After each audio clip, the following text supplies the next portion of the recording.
taxoon ñu gën la fee invité mooy pour parler du premier baril de pétrole, la répartition, aussi économiquement Sénégal lan la ci mën a comme l'actualité oblige. instant bii nii kay fay ca Ousmane Sonko mi ngi jànnoog askan wi pour waxtaan ak ñoom ci résultat génn na ci concertation bi nga xam ne amoon na ko ak les acteurs économiques pour ñu mën a wàññi les denrées de première nécessité, mais aussi les produits et services à grande consommation, mais aussi li nga xam ne ni moom mooy la facilitation de l'accès au logement pour les Sénégalais. Déjà ban jàngat nga am, est-ce que jàpp nga ni parce que c'est une énième fois un gouvernement parle de réduction du vie, est-ce que économiquement ak ni monde bi di doxee est-ce que c'est possible, et aussi est-ce que mën nañu xaar benn baisse bu importante sur les là? Oui, merci beaucoup. C'est vrai que je dégg naa information bi que le gouvernement aujourd'hui doit faire un point de presse pour parler un peu des questions de la baisse des prix de première nécessité, mais également de parler des questions de logement. C'est une question importante parce que je pense que Sénégalais loolu la ñuy xaar. Aujourd'hui, ça a été l'une des faiblesses de l'autre régime, ce qui a fait déjà que nous aussi dans leur promesse de campagne, je pense qu'ils avaient clairement indiqué que ils vont essayer de tout faire pour baisser les prix de denrées de première nécessité. Mais non, il s'agit de dire, j'ai pas encore les mesures qui ont été prises pour baisser, mais ce qui est sûr et certain aujourd'hui, au niveau international, il y a beaucoup de difficultés. Aujourd'hui, l'inflation qui est dans ce pays-là, c'est une inflation importée. Au niveau intérieur également, l'économie aujourd'hui, c'est pas trop ça.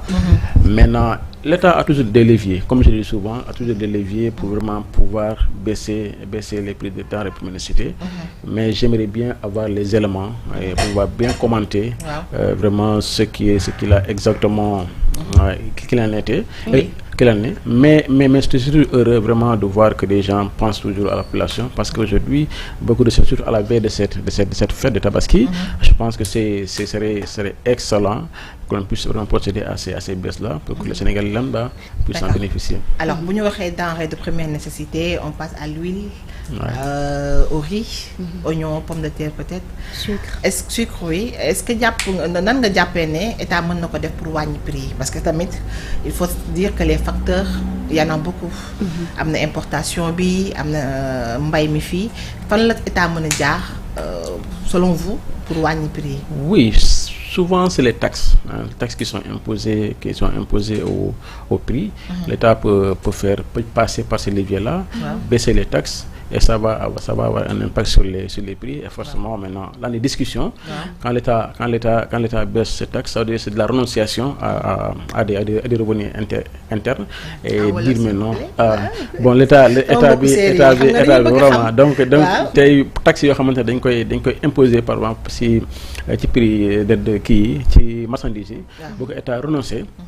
Donc ce serait vraiment une discussion, et à ce niveau-là également bu ñu waxtaanee ba pare maintenant le producteur également va le répercuter maintenant cet avantage comparatif-là va le répercuter sur les prix sur les prix des produits, et de sorte que maintenant est-ce que aujourd'hui l'État a une marge de manœuvre conséquente pour faire vraiment cette baisse-là? C'est ça mon inquiétude au regard vraiment de la situation économique du pays, où on parle vraiment que l'État n'a pas d'argent et ainsi de suite.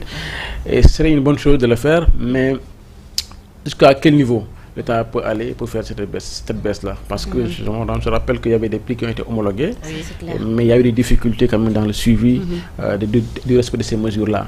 Donc il ne s'agit pas seulement de baisser les prix, mais il s'agit vraiment de faire le suivi, de faire en sorte que le Sénégal lambda, dans les détaillants, qu'il puisse vraiment avoir les prix-là.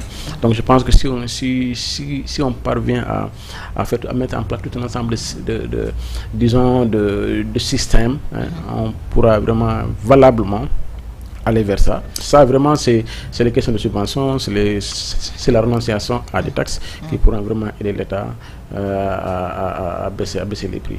Parce que c'est le seul élément que l'État maîtrise. yaa ngi wax que ne